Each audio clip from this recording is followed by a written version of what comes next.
this is Selina. Welcome back to one of my videos. I hope you're well.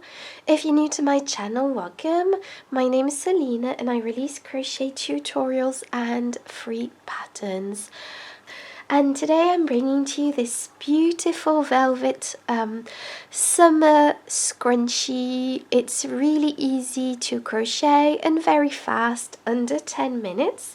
So I hope you enjoy this tutorial. As always, a free pattern is available on my blog, selinaveronique.com. The link will be in the description box. So for this project, you will be using Bernat Velvet Yarn. I used shade pink.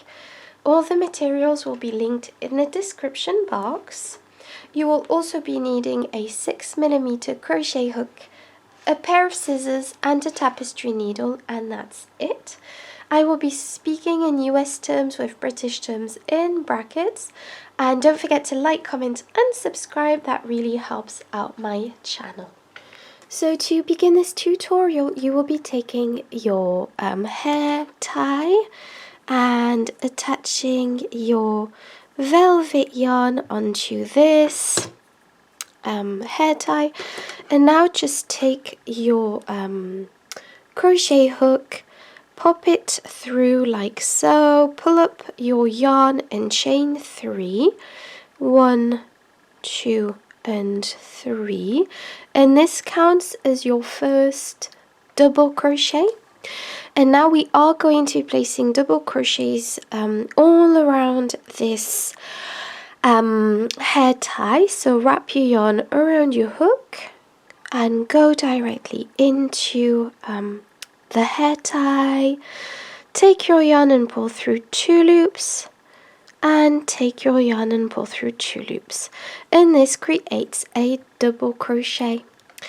Now place double crochets all around the hair tie. So just go ahead and do this. As you can see, I am fastening in my loose end as I go, and what you will be doing also is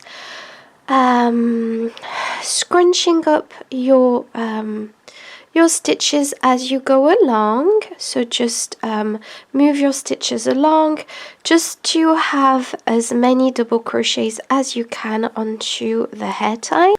So like I said, as you go along, just scrunch up your stitches just to pop more double crochets on, as you can see, like this. Okay, so I've gone all the way around. As you can see, I'm going to slip stitch through that first chain 3 that we did, like this, and fasten off, and I'm going to pull through gently just to close off this project. And now I'm going to be sewing in my loose ends. So I hope you enjoyed this tutorial. Thank you so much for watching, and I'll see you in the next video. Bye bye.